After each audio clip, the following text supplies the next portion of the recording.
que uma mulher, que um homem, que um idoso, que uma criança pode ser usada por Deus. Eu queria que você abrisse, por favor, a sua Bíblia no livro de 2 Reis, no capítulo 22.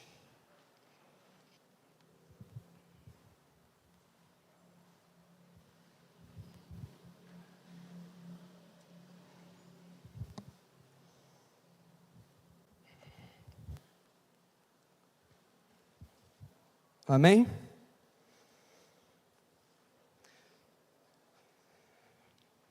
Antes de ler o capítulo 22, eu vou ler alguns versículos do capítulo 21.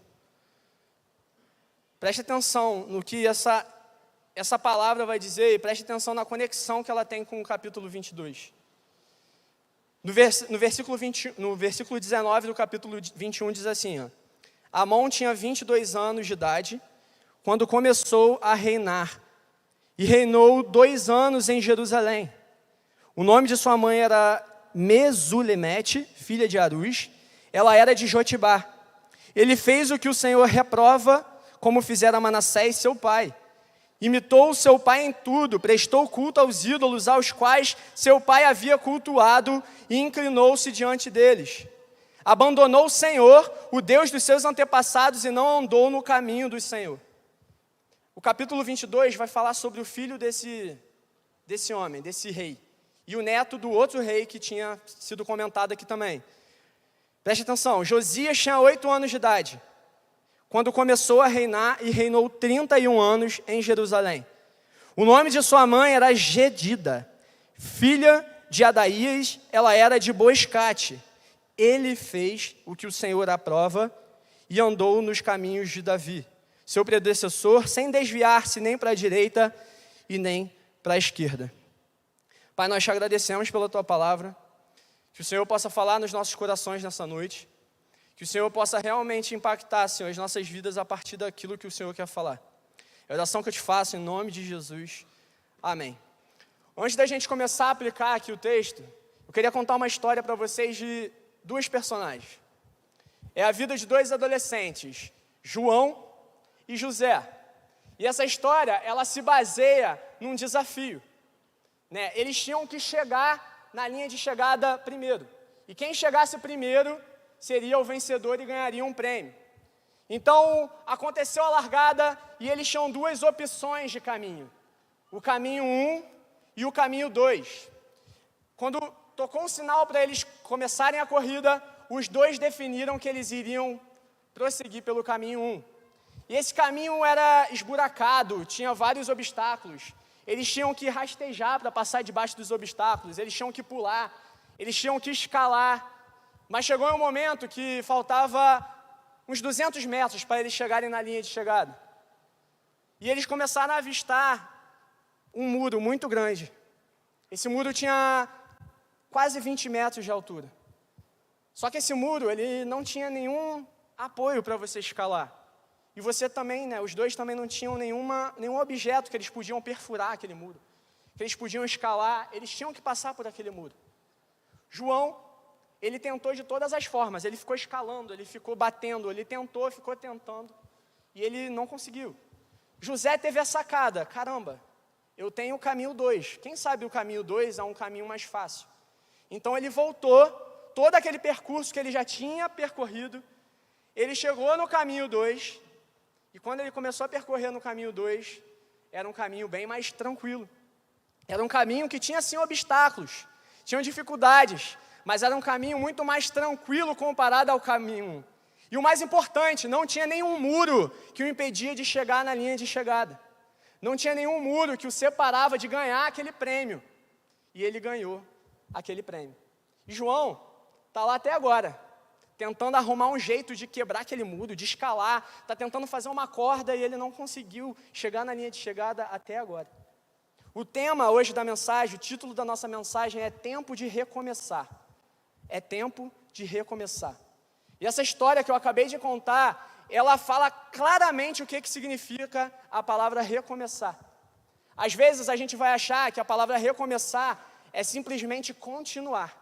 Muita gente confunde essas palavras, recomeçar e continuar. você estava caminhando, você estava prosseguindo, você teve uma intervenção, você teve um problema e você parou. O continuar é você continuar daquele mesmo lugar que você parou. O recomeçar é você voltar do início e você tentar novamente. Você começar de novo. Você retomar. Você começar a ser. Você produzir-se novamente. E quando a gente lê o capítulo 22 de 2 Reis, a gente vai ver uma história de recomeço. A gente não vai ver uma história de continuação. A gente vai ver uma história de recomeço. Sabe por quê? Porque a sociedade nos diz que se o que veio antes da gente dá errado, se a nossa família deu errado, se a nossa família não segue os padrões bíblicos, se eu sou filho de um casamento que não deu certo, eu também vou dar errado. E hoje eu digo para você, é tempo de recomeçar, porque eu posso viver de uma forma diferente dos que vieram antes de mim. Se o seu pai, a gente tem muito problema com isso com o adolescente. Os adolescentes, eles se comparam muito com os pais. E isso é muito bom. Nós precisamos ter os nossos pais como exemplo, mas o problema é que se os pais e as mães não têm ações que levam eles para um caminho adequado, ações que levam eles para um caminho bom, não vai dar certo. Porque esses adolescentes, esses jovens, eles estão muito mais voltados para aquilo que eles estão vendo. Eles estão muito mais voltados para a sua ação. A liderança, o prato principal, o ponto crucial da liderança é o exemplo. Você pode ter conhecimento, você pode ter sabedoria, mas se você não for um exemplo, os seus subordinados, aqueles que estão abaixo de você, o seu filho, a sua filha, não vai te seguir. Ou vai te seguir e vai fazer a mesma coisa que você faz de errado. Eu queria fazer um teste com vocês agora. Eu queria mostrar para vocês que realmente a sociedade, ela não está errada com isso não. A gente vai copiar muitas vezes aquilo que a gente vê sim. E o que a gente ouve, a gente deixa para lá. Eu queria que você pegasse as duas mãos assim. Pega as suas mãos e você vai esfregar elas muito forte. Bem forte, bem forte. E agora você vai botar aqui, ó, na bochecha aqui, ó. A bochecha aí, gente.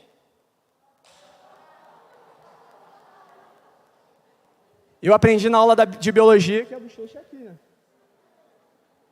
Tem gente com bochecha grande demais aí, hein? Então, esse foi um simples exemplo que eu estou dando para vocês, que vocês vão fazer sempre aquilo que vocês vão olhar alguém fazendo como ação. Vocês sempre vão fazer aquilo que as pessoas estão fazendo. Quer ver um exemplo muito semelhante ao de Josias? O pai de Josias, ele teve um problema, ele fez totalmente aquilo que Deus desaprovava. Ele levantava altares para outros deuses, para outros ídolos. Outro exemplo é Samuel. Samuel foi muito pedido pela mãe dele, a mãe dele não conseguia ter um filho. E quando Samuel nasceu, a mãe dele falou assim, caramba, eu vou botar o meu filho para servir a Deus. Ele vai ficar na igreja, no templo, 24 horas, ele vai aprender com aquele homem de Deus, que era Eli na época. Só que a mãe dele não sabia que Eli tinha dado frutos ruins. Os filhos de Eli, segundo a palavra de Deus, eram depravados. Eram filhos que não queriam saber da palavra de Deus, eram filhos que profanavam toda a lei que Deus tinha constituído. Como Eli vai gerar algo bom em Samuel, se o que veio dele, se os filhos dele não deram certo? E mais uma vez, a sociedade, aquilo que a gente aprende, vai mostrar o quê? Se alguém colocar a mão na bochecha, eu vou botar a mão na bochecha. Se eu colocar a mão debaixo do queixo, eu vou colocar a mão debaixo do queixo. Mas a palavra de Deus está aqui hoje nos mostrando que pode acontecer o que for antes de você. Os seus pais, aqueles que vieram antes de vocês, podem ter fracassado para a palavra de Deus, pode não ter seguido os padrões celestiais. Os seus pais, eles podem ser grossos, ignorantes, eles podem te tratar mal. E eu não estou falando só com adolescente, eu estou falando com adultos também. Às vezes o que veio antes de vocês não foi muito legal. Mas a palavra de Deus está nos mostrando que através dele a gente pode recomeçar. A partir de Deus, a gente pode ter um novo começo. Tem problema em casa? Você vai ser o recomeço da sua família. Tem problema, os seus pais tiveram um problema no casamento? O seu casamento vai ser uma bênção. Teve problema com outras pessoas que vieram antes de você? Alguém que morreu de alcoolismo, cirrose? O meu avô faleceu de cirrose. O meu avô foi um homem que não dava atenção em casa. O meu pai me criou muito bem. Se ele tivesse seguido os conselhos do meu avô, ele seria igual ao meu avô. E é um exemplo também que o recomeçar tem que estar presente nas nossas vidas. Deus está te dando uma oportunidade de olhar a palavra dele, de Gênesis ao Apocalipse, a gente perceber exemplos de recomeço. É tempo de recomeçar porque Deus, ele sempre nos dá a oportunidade de um novo começo. Josias, ele se prostra aos pés de Deus ali, ele se humilha, ele fala, eu não quero mais viver isso, eu quero começar tudo de novo, eu quero derrubar todos os altares, eu quero não seguir aquilo que os meus pais faziam, eu quero não seguir aquilo que o meu avô fazia, eu quero viver algo diferente. E Deus, ele dá a oportunidade da gente viver coisas diferentes. Se depender de Deus, todo dia é um dia de recomeço, é um dia que você pode recomeçar. É um dia que a gente consegue, a partir dele, viver algo novo. Quer mais exemplos? Exemplos famosos, conhecidos. Paulo, um perseguidor de cristãos, odiava crentes, esteve participando ali do martírio de Estevão. Depois virou perseguido, porque amava Jesus e vivia a sua vida completamente para Jesus. Zaqueu, um pilantra, um ladrão, um cara que se aproveitava dos outros, teve um encontro com Jesus e mudou de vida. Mas sabe o que a gente tem que perceber também? É que às vezes a presença de Jesus, às vezes a presença de Deus, ela não vai gerar ali um recomeço se você não quiser. Paulo, Zaqueu, eles quiseram recomeçar. Paulo, Zaqueu quiseram caminhar em um novo caminho, em uma nova direção, quiseram voltar e corrigir os seus atos. Você pode estar na presença de Deus, você pode vir diariamente para a igreja. Se você não quiser recomeçar, você não vai recomeçar. Se você não confiar no que a palavra diz para você, nas possibilidades que a palavra diz para você, na identidade que você tem, você não vai ter força para recomeçar. Você vai ver aquelas verdades que dizem para você e você vai acreditar nelas. Eu fracassarei. Eu não consigo viver algo diferente. Eu preciso fazer isso porque fizeram antes de você.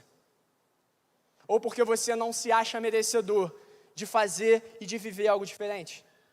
Mas a Bíblia nos diz que nós somos amados por Cristo. A Bíblia nos diz que nós somos filhos de Deus. A Bíblia nos diz que nós somos a ovelha perdida, que muitas vezes Deus vai atrás, Deus vai sempre atrás, caso você esteja perdido. Só que tem que ter uma atitude sua. A porta, os braços do Pai estão abertos para você voltar para a presença dele.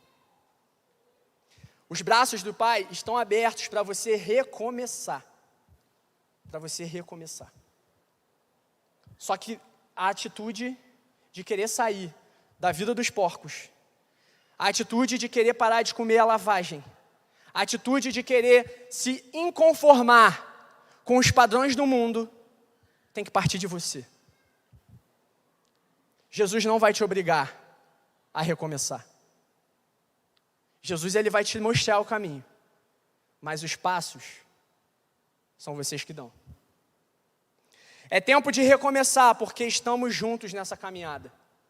Nós estamos juntos nessa caminhada. Não é jump, não é juventude, não são mulheres, não é MCM, não é homens, não é embaixador do rei, não é mulheres, não é mensageiras do rei, não é famílias, não são jovens casados, somos igreja. É igreja. Não são placas levantadas, adolescentes. Adolescentes fazem a diferença na igreja. Não. Nós somos igreja e juntos, nós conseguimos recomeçar. Juntos, nós conseguimos recomeçar. Juntos. Se não estivermos juntos, se não entendermos o que é unidade em Cristo, se não conseguimos entendermos a importância da igreja, a importância de congregarmos, a importância de sermos empáticos com quem está chegando, a importância de recebermos as pessoas, a importância de dar valor aos adolescentes, a crianças, que muitas vezes nós vemos o problema e achamos que é bobeira, nós não recomeçaremos como igreja. E esse tempo que nós vivemos, estamos sendo convocados para sermos e para querermos recomeçar. Gente, o que vai chegar de pessoas aqui machucadas, o que vai chegar de pessoas feridas aqui, a gente não vai conseguir contar. Será que nós como igrejas estamos preparados para receber? Será que nós como igreja estamos realmente vivendo unicamente em unidade como igreja? Ou nós estamos vendo os problemas e rejeitando aquelas pessoas que são mais difíceis? Aquelas pessoas que são consideradas problemáticas? Aquelas pessoas que têm problemas que muitas vezes são solucionadas ali por Jesus? São problemas de vazio, problemas que estão sentindo falta de alguma coisa. Nós estamos preparados como igreja? Estamos preparados? Hoje aconteceu algo que eu não esperava. Tinha um rapaz ali na frente da igreja pedindo ajuda. E esse rapaz, ele estava abordando todo mundo. Me dá uma ajuda. Ele estava com um filho pequenininho. Ele estava todo sujo. Todo empoeirado, todo marcado de sujeira. O filho dele, mal cuidado. O cabelo todo grudado, que ele não estava sem tomar banho. Pessoas assim chegarão com mais frequência aqui. E nós temos que estar preparados para receber essas pessoas. Pessoas assim, pessoas com problemas, doenças, pessoas com outros pensamentos irão sentar do seu lado. Será que você está preparado para olhar para o lado e se sentir normal? Ou você vai olhar para o lado e vai dar aquela arrastadinha para o lado porque você não quer ficar perto dessa pessoa? Nós como igreja, nós só vamos recomeçar se nós estivermos juntos, porque o mundo está junto. Nós só marcaremos presença na sociedade se a gente tiver força, porque o mundo está junto. E o mundo, ele está se fortalecendo cada vez mais. Esse momento que os cristãos não estavam se reunindo, esse momento que as desculpas são geradas nos nossos corações, o mundo está se aproveitando. É desculpa que tem risco de vir, beleza. Eu aceito, realmente tem risco. É desculpa que tem risco de ir para EBD, realmente tem risco. É desculpa que não tem tempo para ler, para orar a Bíblia, realmente, tem coisas que podem ser mais importantes, será? E quando acabar?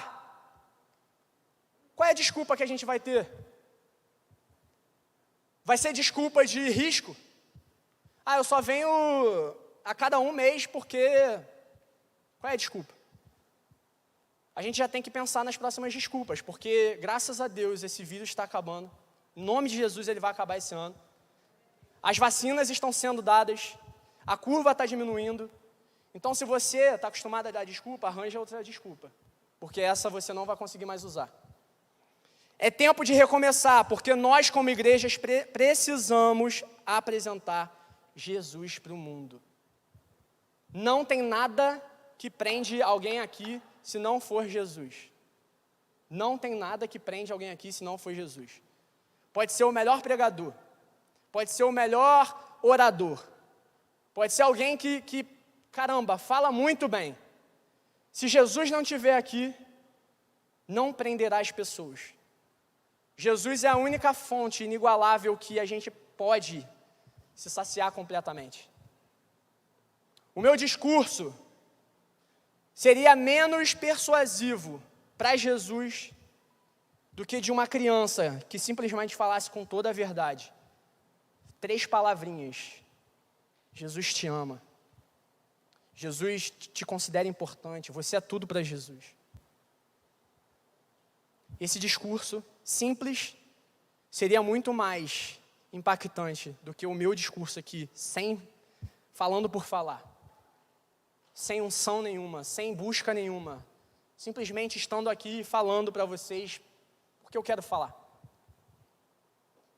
Eu estava falando com os adolescentes que, primeiro, para a gente ir, nós temos que ir para Jesus.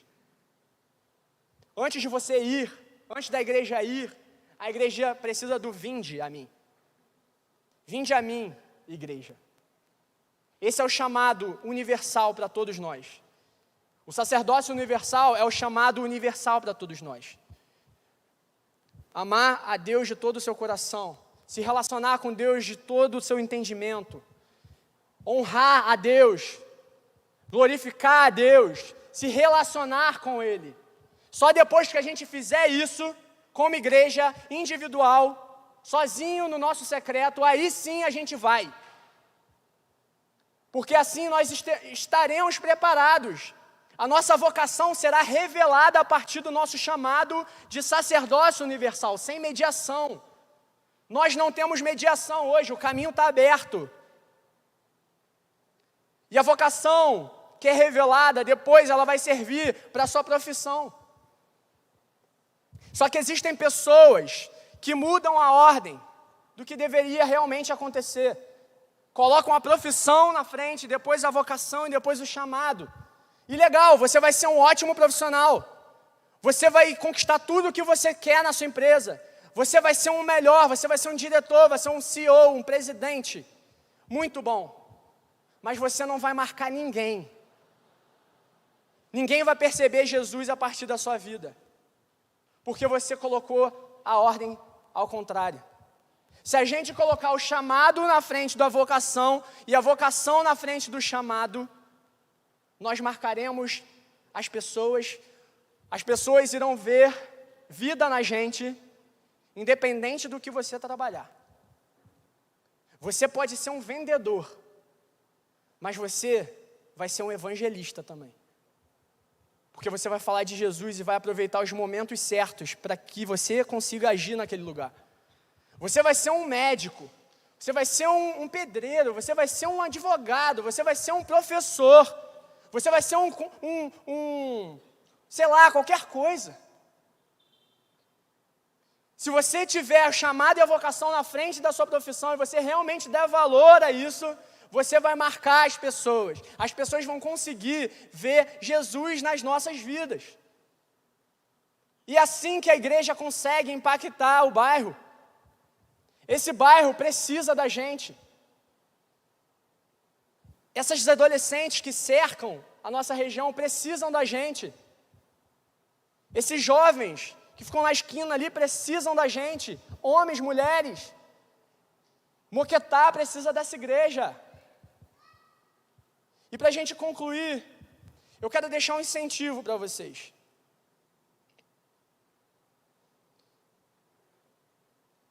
Pedro, ele viveu algo totalmente diferente na vida dele. Se o louvor quiser subindo, fica à vontade para subir também. Pedro, ele viveu algo diferente na vida dele. Pedro, ele negou a Cristo. Pedro, ele teve contato com os olhos de Jesus. Pedro, ele conseguiu olhar em Jesus aquilo que Jesus já tinha falado para ele. E ele percebeu, quando o galo cantou, ele percebeu o que ele tinha feito. Mas ele teve tempo de recomeçar. Pedro teve tempo de recomeçar. E a Bíblia diz que tem um momento que tem alguém precisando de ajuda, uma pessoa que não consegue andar, e pede ajuda para ele. Pedro vai falar assim: eu não tenho ouro, eu não tenho prata, mas tudo que eu tenho eu te dou. que a gente, como Igreja Batista em Moquetá, que a gente, como Jump, que a gente, como Juventude, que a gente, como MCM, que a gente, como homens, que a gente, como jovens casados, que a gente, como família, se alguém vir pedir ajuda pra gente, nós falaremos: não temos ouro, não temos prata, não temos a melhor estrutura, não temos o maior número de dízimo, não temos as melhores cadeiras, não temos os melhores eventos, mas tudo o que temos, nós te daremos. Nós temos o Espírito Santo. Nós temos o Espírito Santo conduzindo essa igreja. Eu creio que essa igreja viverá novos tempos. Essa igreja viverá um recomeço. Essa igreja irá fluir no Espírito. Essa igreja não terá vergonha de adorar. Essa igreja não terá vergonha de sair pelos 4 cantos de Moquetá, os 4 cantos do Rio de Janeiro, para evangelizar. Essa igreja marcará gerações pelas transmissões de pessoas de outros países que estão vendo a gente e estão sendo tocados. Nós temos tudo, igreja. E juntos a gente pode recomeçar. É tempo de recomeçar. Que Deus te abençoe. E que Deus te proteja na volta da sua casa. Fique de pé para a gente fazer